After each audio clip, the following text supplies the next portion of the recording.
Assalamualaikum warahmatullahi wabarakatuh.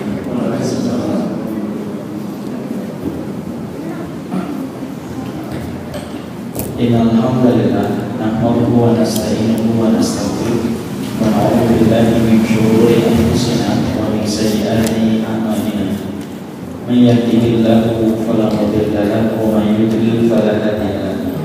Asyhadu an la ilaha illallah wa asyhadu anna Muhammadan abduhu wa rasuluhu. Allahu ta'ala fil Qur'anil Karim, ya ayyuhalladzina amanu taqullaha haqqa tuqatih wa la tamutunna illa wa antum muslimun. Wa qala ya ayyuhan nasu taqu rabbakum alladzi khalaqakum min nafsin wahidah wa khalaqa minha zawjaha wa bassa minhuma rijalan katsiran wa nisaa'a wattaqullaha alladzi tasaaluna bihi wal arham innallaha kana 'alaykum raqiba. وقال يا أيها الذين آمنوا اتقوا الله وقولوا قولا سديدا يصلح لكم أعمالكم ويغفر لكم ذنوبكم ومن يطع الله ورسوله فقد فاز فوزا عظيما أما بعد فإن أصدق الحديث كتاب الله وخير الهدي هدي محمد صلى الله عليه وسلم وشر الأمور محدثاتها فإن كل محدثة بدعة kulla bid'atin dhalalah wa kulla dhalalatin finnar. Jamaah yang semoga berahmati dan Allah berkahi, tidak ada yang penting pertama kali kecuali adalah senantiasa kita bersyukur kepada Allah atas semua kenikmatan yang telah Allah berikan dalam setiap kondisi kehidupan kita. Karena sesungguhnya kendaraan bagi hati menuju kepada keridhaan Allah itu cuma dua. Kendaraan yang pertama adalah kendaraan syukur, kendaraan yang kedua adalah kendaraan sabar. Itulah yang disampaikan oleh Umar bin Khattab radhiyallahu anhu. Inilah yang menjadikan kita bersyukur, terutama yang kita syukuri bukan hanya kenikmatan duniawi, karena kenikmatan duniawi itu dibagi rata. Mukmin, kafir, taat, maksiat sama. Tetapi yang kita syukuri adalah kenikmatan ukhrawi, dan inilah perkara yang patut menjadikan kita berbahagia. Inilah yang dikatakan oleh Allah, qul bi fadlillahi wa bi rahmatihi fa bidzalika falyafrahu huwa khairun mimma yajma'un. Katakanlah dengan keutamaan Allah yang Allah berikan, yaitu iman, wa bi rahmatihi, rahmatnya, ilmu dan amal yang Allah mudahkan untuk kita, maka sesungguhnya tiga perkara itulah perkara yang membuat seseorang itu bahagia di dalam hidupnya, lebih daripada kebahagiaan dari semua harta yang dikumpulkan oleh manusia. Maka siapapun di antara manusia dan hamba yang mereka diberikan kesempatan mudah untuk menjaga imannya, mudah pula dia memperoleh ilmu dan beramal, berarti itulah perniagaan yang paling berharga yang dia dapatkan, melebihi segala harta yang dikumpulkan oleh orang di atas muka bumi ini. Inilah yang senantiasa kita syukuri ketika kita dimudahkan untuk mendapatkan ilmu dan kita memohon supaya kita dimudahkan untuk beramal. Tentunya di dalam kita bersyukur kepada Allah bukan hanya mengucapkan tahmid, tetapi itu syukur kita yang paling pokok, yaitu adalah bertambahnya ketaatan kita di jalan Allah. Karena sesungguhnya kullu nikmatin la tuqribu min Allah fa hiya kabirun. Salaful ummah berkata, segala kenikmatan yang tidak menambah dekatnya kita kepada Allah, maka sesungguhnya kenikmatan itu akan menjadi musibah dalam kehidupan dunia dan kehidupan akhirat kita. Jamaah yang semoga berrahmati, di dalam kita menghambakan diri kepada Allah, maka sesungguhnya yang paling penting di dalam kita menghambakan diri kepada Allah, yaitu adalah bagaimana kita memperhatikan apa yang harus kita lakukan dari kewajiban kita beribadah kepada Allah. Tentunya sebagaimana yang kemarin kita pelajari, tidak ada perkara yang paling penting di dalam kehidupan kita menghambakan diri kepada Allah kecuali adalah bagaimana kita menjadikan apa yang kita lakukan betul-betul tulus mengharapkan keridhaan Allah. Dan yang kedua, yaitu adalah bagaimana kita menjadikan apa yang kita kerjakan sesuai dengan tuntunan yang ditetapkan di dalam kitab Allah dan sunnah. Karena pada dasarnya manusia itu terbagi-bagi ketika dia menghambakan diri kepada Allah. Ada yang beribadah ikhlas tetapi tidak memiliki ilmu, maka Allah tolak apa yang mereka lakukan. Walaupun mereka ikhlas di dalam hatinya, tetapi ketika mereka tidak mampu memiliki dalil atas apa yang mereka lakukan, sesungguhnya keikhlasan mereka tidak berarti di hadapan Allah. Karena agama ini diturunkan dengan tuntunan kitabullah dan sunnah yang Allah turunkan dalam kehidupan kita. Ada mereka yang juga senantiasa berilmu tetapi kemudian tidak ikhlas. Sama pula dengan kelompok yang pertama. Terkadang kita mendapati ada orang yang mampu menyebutkan dalil, mampu menyampaikan ayat, mampu menyampaikan hadisnya, tapi ternyata walaupun mereka mampu menyampaikan dalilnya, belum tentu dia memiliki keikhlasan ketika beramal atas ilmu yang dia ketahui. Karena susahnya dan beratnya keikhlasan setelah kita mendapatkan ilmu. Dan apabila kita beramal tetapi tidak ada yang kita tuju, tetapi yang kita tuju adalah selain Allah, maka sesungguhnya amal itu pun akan tertolak dari sisi Allah. Karena Allah dan yang matang menerima sebuah ibadah apabila ibadah itu hanya bermodalkan ilmu tetapi nihil dan minim dari keikhlasan mengharapkan wajahnya Allah. Inilah yang menjadikan kita kemarin membaca ini betapa pentingnya keikhlasan dan betapa pentingnya kehidupan ilmu bagi seorang hamba. Kualitas hidup kita tidak ditentukan dengan pencapaian materi, tetapi kualitas hidup kita ditentukan di dalam pencapaian keikhlasan kita dan ilmu yang kita pahami di dalam kitabullah dan sunnah. Kemarin juga kita telah mempelajari bagaimana dahsyatnya keutamaan ikhlas. Selain menjadikan amal itu diterima, maka sesungguhnya keikhlasan itu menjadikan hati kita lapang, dan keikhlasan itu menjadikan cita-cita yang kita miliki dalam urusan akhirat kita akan diterima oleh Allah dan dikabulkan oleh Allah. Itulah yang telah kita pelajari dalam pertemuan kita yang terakhir. Kita mempelajari tentang mukaddimah awal tentang bagaimana keikhlasan itu. Sekarang yang akan kita bahas dalam kesempatan kali ini adalah bagaimana sifat orang yang ikhlas. Ketika kita mengerti bahwasanya keikhlasan itu merupakan poros dalam segala kebaikan, intisari dalam segala ibadah setelah berilmu, tentunya kita ingin mengerti bagaimana sifat orang yang ikhlas tersebut. Karena kita betul-betul takut apabila ibadah kita tercampur dengan sesuatu yang bukan datang dari keikhlasan kita. Kita patut merenung sebagaimana yang direnungkan oleh Abu Hurairah dari hadis Rasulullah yang begitu terkenal ketika disampaikan terus-menerus oleh lisan para dai. Ketika Nabi mengatakan, "Inna awwalan nasi yuqda yaumil qiyamati salasatun." Orang yang pertama kali diputuskan hisabnya, diputuskan nasibnya kelak pada waktu hari kiamat itu ada tiga. Rajulun qatala fi sabilillah faqatala hatta qutila fa'arafahu ni'amahu fa'arafaha. Faqala lahu madza amilta? Qala qataltu fika. Qala la. Wa innama qatalta li qala annaka syirikun faqad qila. Fa'umira lahu wajhihi fa'udiya finnar. Orang yang pertama kali justru merasakan api neraka itu bukan orang yang berzina, bukan orang yang melakukan dosa mencuri, tetapi justru orang yang pertama kali merasakan azab neraka adalah orang-orang yang beramal besar, tapi tidak memperhatikan kondisi hatinya, ikhlas atau enggak. Siapa yang pertama? Orang yang berjihad, kakinya itu penuh dengan debu-debu jihad. Tapi ketika dia dimatikan di dalam jihadnya, Allah membangkitkan, harusnya dia mendapatkan surga dengan jihadnya. Karena kita mengerti bagaimana keutamaan jihad itu besar, dalilnya penuh di dalam kitabullah, dalilnya ramai di dalam as-sunnah. Tapi ketika Allah membangkitkan dia pertama kali, Allah tanya kepadanya, apa yang telah kamu kerjakan dalam hidupnya? Saya itu berperang karena engkau, ya Allah. Allah berkata kepadanya, kadzabta, kamu bohong. Sesungguhnya kamu itu berperang supaya kamu itu disebut pemberani.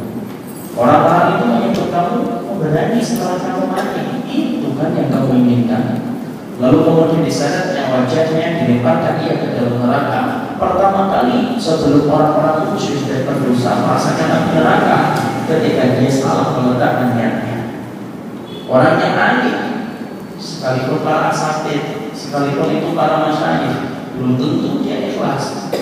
Orang yang kedua yang diputuskan nasibnya di neraka dan dihimpun bersama mujahid yang salah niat adalah orang yang alim. Rajulun ta'allama ilma, laki-laki yang senantiasa belajar, wa 'allamahu dan mengajarkannya. Bukan hanya sibuk belajar, sibuk mengajar. Wa qara'al Qur'an, dan laki-laki yang kemudian senantiasa membaca Quran. Kita mengerti bagaimana keutamaan orang yang belajar, keutamaan orang yang membaca Quran. Sesungguhnya belajar kita itu ditentukan akhir surat yang kita baca dalam kehidupan kita. Semakin tinggi, semakin sering orang membaca Quran, semakin tinggi pula kedudukannya di surga. Kata Utsman bin Affan radhiyallahu anhu. Tapi apakah semua orang yang membaca Quran akan berbuah manis dengan surga? Belum tentu. Apakah orang yang sibuk pindah dari satu halaman kitab kepada halaman kitab, sibuk mengajar akan mendapatkan surga? Belum tentu. Karena kita tidak pernah mengerti keadaan hatinya di hadapan Allah. Makanya yang kedua yang ditanya oleh Allah dan dibangkitkan adalah orang yang sibuk di dalam hidupnya itu cari ilmu mengajar. Lalu kemudian dia juga senantiasa membaca Quran. Allah tanya, mana yang tadi dulunya ngapain dulunya? Maka dia berkata, saya itu belajar Allah, tapi waktu untuk belajar dan mengajar. Yang satunya saya kemudian membaca Quran. Untuk siapa? Untuk engkau oleh Allah. Allah mengatakan, dusta, bohong. Kamu itu belajar, ngajar. Jadi kalau kamu membaca Quran supaya kamu disebut alim dan supaya kamu disebut qari, dan itu yang kamu dapatkan ketika kamu telah meninggal dunia. Masuk dalam neraka. Sebagaimana yang ketiga adalah orang yang dermawan. Ketika dermawannya itu adalah semata-mata supaya dia mendapatkan pujian sebagai orang yang penuh dengan sifat sosial berkehidupan. Dia dapat itu pujian, tapi dia dapat apa-apa di sisi Allah. Inilah yang menjadikan kita patut untuk merenung. Kalau begitu, sifat ikhlas itu kayak apa? Karena sesungguhnya hadis yang tadi disampaikan oleh Rasulullah, Abu Hurairah saja sampai 3 kali pingsan ketika beliau menceritakan kembali hadis ini.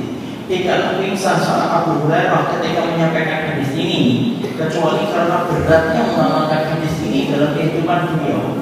Kalau seorang Abu Hurairah saja merasa berat untuk mengajarkan keikhlasan setelah beramal, apalagi kita. Sufyan al-Thawri rahimahullah taala sampai berkata, "Laisa hunaka syai'un ashaqqu 'ala nafsi illa al-ikhlas." Tidak ada itu perkara yang paling berat kondisikan di dalam hati kecuali ikhlas. Di antara setiap sisi tidak ada bentuknya ikhlas itu. Maka kemudian kita ingin tahu, kalau begitu sifat keikhlasan itu maknanya apa? Setidaknya bukan untuk menghukumi orang lain. Karena sesungguhnya kita tidak bisa untuk menghukumi orang lain ikhlas atau tidak ikhlas. Karena itu paling tidak setuju kalau ada orang tahakum, dia memvonis orang lain dan berkata, kamu itu tidak ikhlas bersih. Kenapa saya kemudian tidak setuju perkataan semacam itu ketika dilemparkan kepada saudaranya? Karena sesungguhnya keikhlasan itu tidak kita yang tahu dan bukan kita yang mengetahui. Bukankah kita ingat kisahnya Usamah bin Zaid ketika dia berperang, berjihad, berkital, kemudian lawannya itu sudah jatuh, lagi pedangnya itu terlempar ke tempat yang jauh. Lalu kemudian ketika Usamah bin Zaid yang disebut anak kesayangan Nabi, anak kesayangan Nabi Usamah bin Zaid, anak dari Zaid. Maka kemudian ketika dia berada di atas musuhnya, ketika musuhnya tidak lagi memegang pedang, ketika dia akan melepaskan pedang itu, apa yang diucapkan musuhnya? Asyhadu an la ilaha illallah wa asyhadu anna Muhammadar Rasulullah. Apa yang dilakukan oleh Usamah saat itu?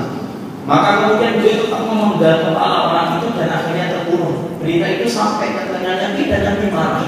Apa yang dikatakan oleh Usamah untuk menjawab atas apa yang dia lakukan? Ya Rasulullah, dia bersyahadat dengan untuk menyelamatkan diri setelah pedangnya terlempar, dan dia itu ada di bawah kakiku dan aku mau bawa pedang. Logika kita itu kan paling nanti itu sudah pasti mengucapkan syahadat itu pasti bukan karena Allah. Tapi perhatikan kan, apakah Nabi memaklumi apa yang dikatakan oleh Usamah? Tidak. Nabi berkata kepada Usamah bin Zaid, perkataan ini terkenal sampai sepanjang sejarah. Ketika Nabi lalu kemudian marah dan berkata kepada Usamah bin Zaid, atas syukur berdalam hatinya Usamah. Kamu berdalam hatinya sampai kamu tahu dia ikhlas dan dia ikhlas mengucapkan syahadat. Lalu kemudian Usamah dihukum oleh Rasulullah dengan hukuman syariat, yaitu membayar dia pembunuhan tidak sengaja 100 juta. Jadi situlah kita tahu kita tidak berhak untuk menghakimi orang lain itu ikhlas dan tidak ikhlas, bukan kita. Dan bukan urusan kita untuk menghukumi orang itu ikhlas dan tidak ikhlas. Perhatikan Nabi, pernah nggak Nabi kemudian menghakimi seorang sahabat, fulan ini ikhlas, fulan ini tidak ikhlas? Tidak pernah. Dan tidak perlu bagi kita untuk menyibukkan diri kita menilai orang lain. Kalau kita mendapatkan kekecewaan fulan dan fulan atas amanah yang kita berikan ternyata disia-siakan, maka kemudian cukup kita membiarkannya, memberikan nasihat kepadanya, mengarahkannya supaya tidak terulang kemaksiatan ketika melalaikan amanah, dan tidak usah sampai mengatakan dia itu tidak ikhlas, karena yang tahu ikhlas dan tidak ikhlas itu hanyalah Allah. Jadi jangan sampai nanti kalau kita sudah belajar sifat-sifat orang yang ikhlas, keluar kemudian kita mikir, ternyata kamu itu tidak ikhlas, saya yang ikhlas. Apa yang kita pelajari bukan untuk menjadi alat vonis bagi orang lain, tapi untuk menimbang diri kita, sudahkah kita ikhlas atau belum di depan Allah Subhanahu wa Ta'ala. Maka para salaful ummah lalu kemudian menerangkan kepada kita sifat-sifat keikhlasan itu apa? Secara sederhana ada 5 hal yang ingin kita ketahui dari sifat orang yang ikhlas. Apa yang pertama yang dimiliki oleh orang-orang yang ikhlas? Maka dikatakan oleh mereka mahabbatus syariyati fil ibadati wal amal. Mahabbatus syariyati fil ibadati wal amal. Tahu artinya? Tidak tahu, insyaallah saya mengerti. Artinya adalah sifat orang yang ikhlas itu yang pertama adalah mahabbah, senang. As-syariyati fil ibadati wal amal. Sesungguhnya dia itu senang sekali menyembunyikan amal ibadah dan ketaatan yang dia lakukan. Jadi orang yang ikhlas maka terdorong di dalam hatinya dan di dalam jiwanya untuk senantiasa menyembunyikan amal yang dia kerjakan. Orang yang tampakan dan keikhlasan itu adalah orang yang mereka senantiasa menyembunyikan amal ibadah, sebagaimana seseorang itu menyembunyikan aib dan kekurangan dirinya.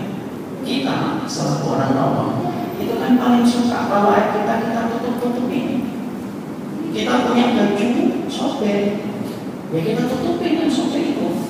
Kita punya celana sobek, kita kemudian pakai celana sarung sobek. Kita pakai sarung itu bagian depan supaya sobeknya nggak kelihatan. Mana SMP aja kalau jerawatan aja dipasang sarung pas. Pada dasarnya supaya menutupi jerawatnya, pada tambah kelihatan kalau dipasang sarung pas. Saya masih ingat di SMP itu kalau jerawatan potong itu sama masih kecil-kecil dan baru malah kelihatan. Tapi begitu fitrahnya, menutupi aib dan menutupi kekurangan. Orang yang ikhlas dia tidak beredar sebagaimana pasaran hati pasaran orang-orang. Tapi sesungguhnya orang yang ikhlas itu dikatakan oleh Imam Ibnu Qudamah, sesungguhnya sifat mereka itu mahabbatus syariyati amatul ibadah. Mereka itu senang betul bahwasanya di dalam hati mereka untuk menyembunyikan amal sesuai dengan apa yang dikatakan oleh Salamah bin Dinar rahimahullah taala, uktumu hasanataka asyaddu min sayyi'atika. Salamah bin Dinar itu memberikan nasihat kepada dirinya dan kepada orang yang dia kenal. Tutup amal kebaikanmu sebagaimana kamu menutup amal keburukanmu. Jauh lebih besar kamu menutup amal kebaikanmu daripada kamu memberitahukan amal sebagaimana kamu menutup amal keburukanmu. Makanya orang-orang yang mereka senantiasa tampakkan dan keikhlasan, ketika keikhlasan itu jernih, keikhlasan itu muncul di hatinya, maka tampak sifat itu muncul di dalam orang itu. Dia tidak suka untuk kemudian memperlihatkan amal.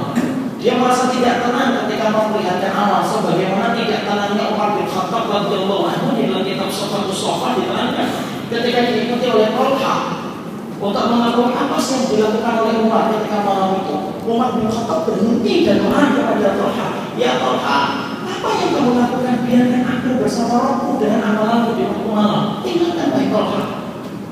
Makanya Umar bin Khattab itu ketika mengadakan perjalanan untuk melihat masyarakatnya gak di siang hari, bukan di waktu duha, bukan di waktu sore, tapi seorang Umar bin Khattab itu ketika melihat kondisi masyarakatnya dalam keadaan macam-macam itu selalu beliau itu lakukan itu di waktu malam. Ketika banyak orang yang tidur, beliau pernah mendengar percakapan tentang wanita penjual susu. Ketika kemudian wanita penjual susu itu digoda oleh ibunya, ayo deh, campur susu kita itu dengan air supaya untuknya lebih. Nah, kalau orang tahu gimana? Orang nggak ngerti. Ada orang yang cuma mendengar percakapan. Lalu kemudian kemudian Umar akhirnya mendapati jawaban sang putri kedua itu berkata, kalau Umar tidak tahu bagaimana dengan rohnya Umar. Kamu terdengar itu pulang ke rumah. Besok paginya dia memerintahkan anaknya untuk melamar putri kedua itu. Masya Allah. Lambung yang bersih dari seorang wanita bertemu dengan anak seorang yang soleh yang bersih, lambungnya dari harta yang haram. Akhirnya lahirlah keturunan yang bernama Umar bin Abdul Aziz. Kapan kemudian Umar melihat peristiwa itu? Ketika Umar pernah mendengar tentang seorang wanita, ketika ada seorang wanita berbeda di dalam syairnya, kalau bukan karena takutku kepada Allah, maka ajal ini kemudian akan bergoyang. Artinya bahwasanya dia akan bermaksiat kalau bukan karena takut kepada Allah. Lalu kemudian Umar bin Khattab tanya kepada orang-orang di sekitarnya, suaminya di mana dia? Suaminya lagi berjihad, sudah berapa tahun? Sudah setahun nih. Lalu kemudian Umar mengumpulkan sahabat-sahabat wanita yang tersisa dan berkata, berapa umurnya seorang wanita ditinggalkan suaminya? 6 bulan ya Amirul Mukminin. Maka semenjak saat itu Umar bin Khattab lalu menegaskan dan membuat peraturan, laki-laki yang berjihad maka kemudian tidak boleh lebih dari 6 bulan. 4 bulan untuk berjihad, 1 bulan perjalanan menuju kepada tempat jihad, 1 bulan kemudian dia untuk perjalanan pulang. Totalnya 6 bulan, tidak boleh lebih dari 6 bulan supaya tidak terjadi mudarat kepada istri dan dirinya ketika berjihad. Itu diketahui oleh Umar. Yang apa? Kecintaan para sahabat itu adalah mereka itu senantiasa menyembunyikan amal, sebagaimana Umar selalu memperhatikan keadaan masyarakat itu di waktu malam. Dan kemudian dia perlihatkan di hadapan orang. Kalau sesungguhnya orang yang ikhlas itu ngerti betul, Allah itu paling senang terhadap sebuah amal ketika amal itu kita sembunyikan. Perhatikan hadis-hadis ketika Allah menerangkan tentang amalan-amalan tersembunyi. Allah itu paling senang terhadap amalan ketika amal itu disembunyikan. Makanya 7 orang yang diberikan naungan oleh Allah, 7 orang yang diberikan naungan oleh Allah, ketika tidak ada naungan kecuali naungan dari Allah, maka beberapa dari 7 orang itu adalah karena mereka itu beramal secara sembunyi-sembunyi. Satu, apa yang disebutkan salah satunya, rojul dan kalau hal yang fadl ainah, laki-laki yang berpikir sendiri dan rasa air matanya menetes sendirian. Orang yang berinfak dengan tangan-kanannya, tangan kirinya tidak tahu, sendirian dia tidak berinfak. Dan yang ketiga, seorang laki-laki yang digoda oleh seorang perempuan sendirian lalu dia berkata, ini Allah, saya takut kepada Allah. Jadi Allah itu paling senang ketika seseorang itu menyembunyikan amal, dan tidak ada yang mampu menyembunyikan amal kecuali adalah orang-orang yang di dalam hatinya itu penuh tanda keikhlasan.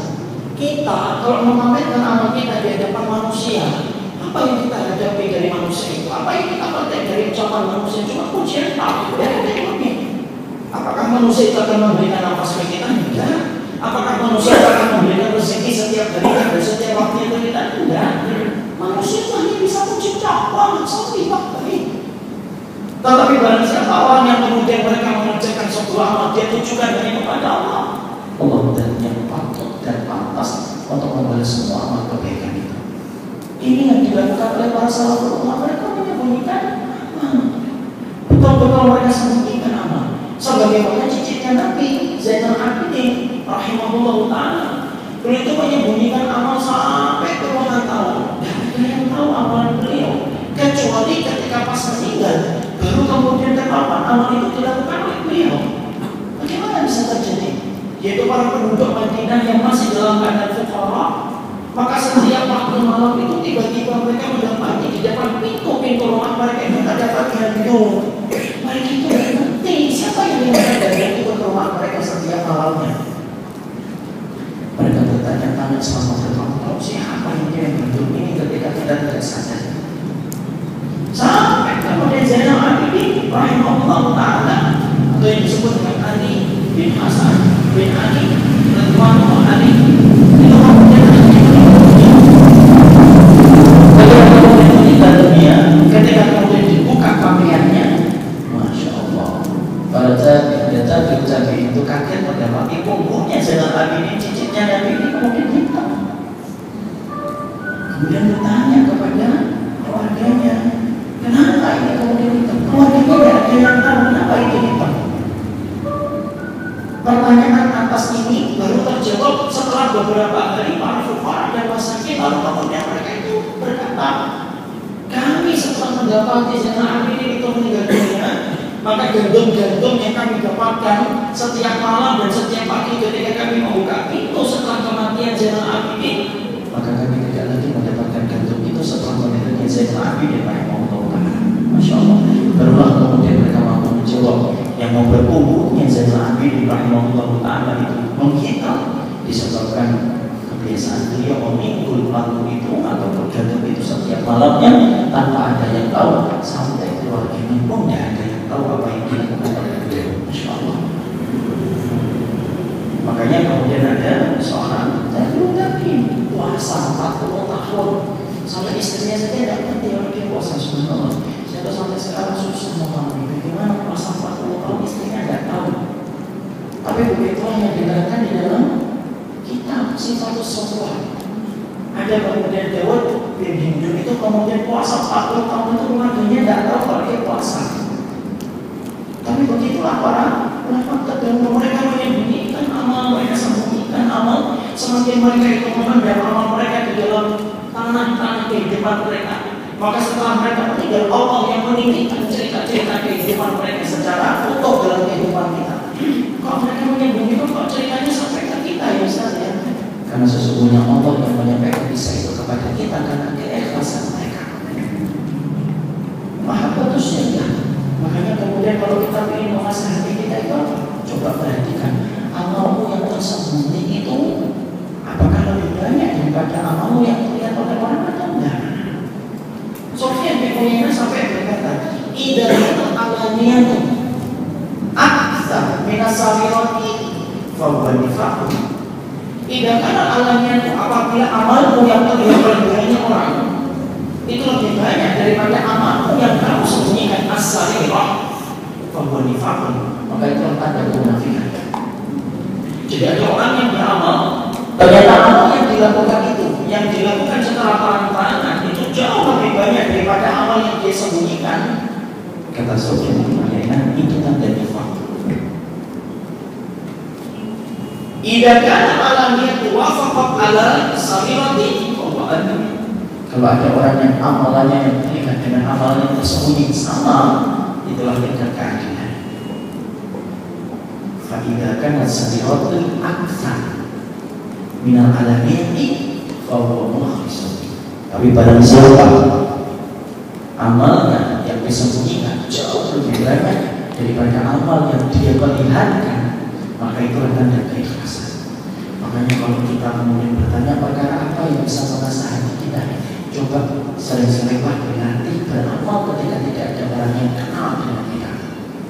Kalau kita kemudian mampu menumpuk ibadah ketika orang itu tidak kenal kita, tidak paham kita, tidak tahu tentang diri kita, maka mulai tampak cahaya-cahaya keikhlasan, menjadi khusyuk ketika banyak orang mengambil, menjadi sedekah ketika dilihat oleh mata manusia mudah, menjadi orang yang alim ketika banyak memandang ringan, tapi menyembunyikan satu amal ketika tidak ada orang, maka itu susah. Karena itulah perkara yang paling dihalangi oleh syaitan.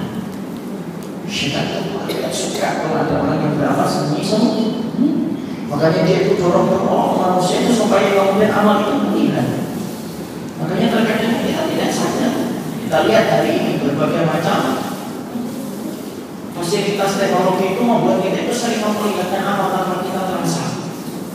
Majelis ilmu, majelis taklim, juz 21, juz 23. Kadang-kadang kita tidak sadar bahwasanya kita sedang membuka amal kita sendiri. Makanya kalau kemudian kita sampai membuka amal-amal itu sadari betul apa yang kita dapatkan dari mulut manusia. Ada apa-apanya. Makanya orang yang ikhlas mereka menyembunyikan amal betul. Dan semakin banyak amal yang disembunyikan, maka sesungguhnya itulah yang akan menjadikan dia itu tampak keikhlasan di dalam amal perbuatannya. Cuma masalahnya kita harus paham, tidak semua amal itu bisa disembunyikan. Ada amal yang bisa disembunyikan, ada amal yang tidak bisa disembunyikan. Itu kata Ibnu Qudamah. Kalau amal itu memang tidak bisa disembunyikan, ya jangan disembunyikan, karena tidak semua amal itu bisa disembunyikan. Contohnya apa? amal ini tidak bisa disembunyikan. Sholat berjamaah tidak bisa disembunyikan. Kalau tadi nggak sholat berjamaah, oh ya saya sholat di tempat yang antum tidak melihat saya, tidak bisa. Ada apa yang memang harus disembunyikan, karena ada apa yang harus diperlihatkan. Anda tidak bisa disembunyikan. Tiba-tiba ada yang ada, siapa yang Allah? Saya, siapa kamu? Tidak perlu kamu tahu nama saya, tidak bisa. Jadi kalau memang amal itu bisa memang harus diperlihatkan, khutbah Jumatnya harus diperlihatkan. Tidak mungkin kita berkhutbah orangnya tidak ada. Tiba-tiba ada orang khutbahnya bisa. Tapi kalau amal itu bisa disembunyikan, itu jauh lebih baik kita sembunyikan amal itu. Puasa sunnah, sedekah, melakukan amal-amal kebaikan, amalan-amalan tersembunyi ini yang menjadikan kita akan dinilai oleh Allah sebagai orang yang ikhlas ketika amal tersembunyi kita jauh lebih banyak daripada amal-amal yang terlihat. Jadi orang yang ikhlas, mahabbatus sirriyati fil amal wal ibadah. Mereka itu senang sekali ketika mereka itu beribadah, mereka menyembunyikan amal ibadah mereka, mereka sembunyikan supaya orang itu tidak mengetahui apa yang mereka lakukan. Itu sifat yang pertama. Makanya kita berusaha semaksimal mungkin untuk kemudian menyembunyikan amal kita. Dan bagi orang yang menyembunyikan amalnya, tidak perlu bagi orang lain itu untuk mengorek-orek tentang apa yang dia sembunyikan. Kemarin dari mana? Ya, dari satu tempat. Dari mana? Saya tidak tahu. Tolong jujur sama saya, terbuka sama saya. Tidak usah maksa. Saya kemarin dari sini. Kemudian dia pengenalan dan saya hormati. Dan jangan paksa orang untuk membuka amal yang telah dia berusaha sembunyikan. Karena sesungguhnya itulah tanda kita bersaudara dengan ilmu. Ketika kita tahu batasan-batasan apa yang kita boleh ketahui dan batasan-batasan apa yang tidak perlu kita ketahui. Yang perlu kita tanya pagi-pagi, tadi malam atau soal malam atau enggak? Dia harus gimana coba? Masuk bohong enggak? Tapi kalau dia mengatakan iya, setelah nanti akan jadi ringan. Saya ingin tahu waktu ini sholat atau enggak sih? Coba tadi malam soal malam atau tidak? Hari ini hari Kamis, puasa atau enggak? Dia usah ditanya. Dan kita tidak perlu bertanya-tanya tentang awal perbuatan yang dilakukan oleh orang lain. Nabi saja tidak pernah bertanya kepada para sahabat, ini kamu berapa juz? Tadi malam kamu sholatnya bagaimana? Yang pernah Nabi tanya itu. Ya, Nabi cuma bertanya, bagaimana imanmu? Kalau kita bertanya tentang iman boleh. Sebagaimana Nabi bertanya tentang iman, bagaimana imanmu hari ini? Itu boleh. Tapi kalau menanyakan tentang amalan kamu hari ini, sebenarnya Nabi berapa? Kalau tadi kotak tadi infak jalan, kamu masukkan berapa? Tadi ada merah-merah 100 itu dari antum ya? Tidak usah nanya. Dari antum atau dari siapa? Saya ingin tahu siapa yang paling ikhlas oleh muslim di sini. Tidak perlu tahu. Mereka sama. Dan itulah saudara antum untuk menjaga anak. Ada nggak saudara itu kadang-kadang nggak diminta cerita? Yang usah seudon, mungkin dia cerita supaya memberikan motivasi sama antum. Jadi misalkan ada orang yang saya itu jangan buru-buru atau mengatakan ya ikhlas ini, ya nggak usah. Doakan aja dia mau kayak ikhlas dan kita khusnul dan moga-moga dia cerita itu supaya memberikan motivasi kepada kita supaya mengikuti itulah sikap seorang mukmin selalu berbuat dengan kebaikan dan tidak pernah melarang kepada keburukan. Jadi orang yang ikhlas itu yang pertama mahabbatus sirriyati bil amali wal ibadah. Mereka menjadi orang yang senantiasa senang untuk menyembunyikan amal dan juga